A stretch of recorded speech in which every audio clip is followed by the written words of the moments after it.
Hello everybody, welcome back to my channel. So I just got back from Tokyo last night, and I was out here cutting grass and things like that, and I remembered that people were saying in some of my videos that in the comment section that they wanted to see what was in my garden. And I was out here doing yard work, so I was just like, you know, let me show them what's in my garden, because it popped that back into my mind. Excuse the hat, Georgia got to the hat, so that's why the hat looks like that. But I'm gonna start with my fruit trees first.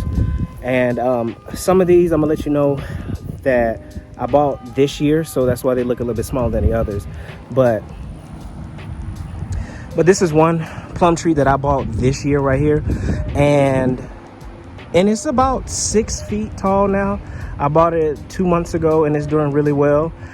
I bought this one as well, but Japanese beetles got to the leaves of this one when I was gone. I put out traps, which I thought would be enough for it, but obviously it didn't. They got to it, but it gives me, because the same thing happened to me last year, and because I've never seen Japanese beetles in my entire life, I never knew what they were. So I found out that they were Japanese beetles, and the thing is, they eat the leaves of the fruit trees. So I went to Home Depot, bought a Japanese beetle trap for my the rest of the year. But last year I lost 2 peach trees because they ate all the leaves entirely, and I was hopeful that they would grow back. But this one gives me hope because I still see the red leaves that are growing on it, and I'm hopeful that it'll still continue to grow and not die out, and I don't have to buy another one. And so what I'll do is just fertilize it once a week just to help it continue to grow. And then I went and purchased some more traps, which that's kind of my fault. Before I left, I forgot to go to Home Depot to get more traps because I had one and I thought it was enough, and it wasn't.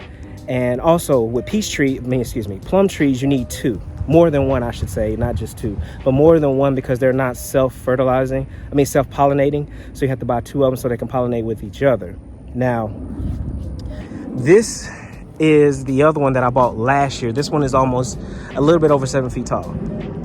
And it didn't bloom any fruit trees. One, fruit, because the other ones died last year. Secondly, it bloomed too early because in February, it got up to like 85 degrees. So in, the tree mind, it said, okay, it's springtime, so it's time to bloom. So that one bloomed a little bit too early, and I didn't end up with any fruit on it at all. So that's something that I have working against me too, is I have to worry about how the weather is constantly changing here, where it goes from warm to cold, and it can cause them to bloom a lot earlier than normal. Next, I have this peach tree here, which this one is about the same as a plum tree, which they are 10 feet apart, which I probably should have planted them a little bit further apart. But I wasn't thinking at the time that I was going to buy another plum tree or a peach tree. So I should have moved it further out a little bit, like over towards here, but I didn't. So I'm gonna have to deal with pruning it and things like that. That one I bought last year as well, and it's about the same as the plum tree, excuse me. So again, this one, same thing happened. It bloomed a lot early and no peaches whatsoever. Next is the one I just bought this year. I found another peach tree, and I bought this one this year as well. So, and this one is doing pretty well. It's about 5 feet tall, maybe 5'5", something like that, if that. But so that one's growing, and hopefully by next year I'll have some peaches. And this one I've had for 3 years. I bought this one when I first moved in here, so I planted it the first spring. I moved here in 2020, and yeah, so this one last year it bloomed peaches, but of course I had to deal with the bugs and everything like that took out most of my peaches on there. And then again this year, this one bloomed a lot early in February, and nothing came. Well, they came on, but they ended up falling off and dying because they bloomed a lot early, so I wasn't getting any peaches. So hopefully next year will be peaches. But also, I'm going to show you what the Japanese beetle traps look like. So this is a Japanese beetle trap, basically. You don't have to necessarily buy this. I bought this from Lowe's because Home Depot, for whatever reason, stopped selling them in the stores. I think this was like $10 for this thing, and then the trap itself is just, if you just buy the trap by itself, it's only $7. And there are some beetles in there. I'm trying to see if I can see some. Hold on. I don't know if you can see that, but those are Japanese beetles trying to get a better. It's too blurry. See, there you go. They're like, they almost put you in the mind of a June bug. If you ever seen a June bug, that's what they kind of look like a little bit, but they're green and kind of oranges. The whole body is green with like orange or reddish orange on the top of it. So let me get you to the vegetables that I'm growing this year. Oh, there go a frog. See, Mr. Froggy. I almost stepped on him too. Frogs are good for my garden because they help with eating the bugs and things like that. I almost stepped on that frog. But here's a blueberry bush that I planted this year. The one I had last year burnt up when I went to Thailand because it didn't rain at all, and it actually burnt, so I had to pull it up and everything like that. So, and then here's another one that I bought as well and planted. Now I know I need to weed. Like I said, I just got back from Tokyo, so I have to do all that later. I have my cabbage. Normally I usually go collard greens, but I was tired of doing the collard greens this year, and I said I'm gonna do the cabbage. And I've been doing, it's been a good job of keeping the cabbage bugs away. Like, I still have a few that have a little, you know, holes on the outside of them. But listen, this organic thing is really, really hard when you're not, you know, spraying pesticides and things like that. But for the most part, it's very minimum damage to my cabbage. So, and what I try to do is I try to tell people I keep lizards, bugs, birds. Those all help me keep my garden the way that it is and try to keep the bugs to a minimum, especially the birds. Last year, I don't know what happened to the birds.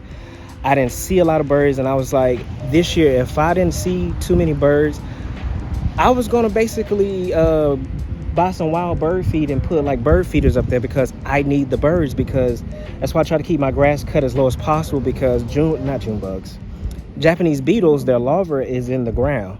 Birds come and eat that. So I want to keep my grass cut as low as possible, and they can come down and eat the bugs easily. Next, I have my tomatoes.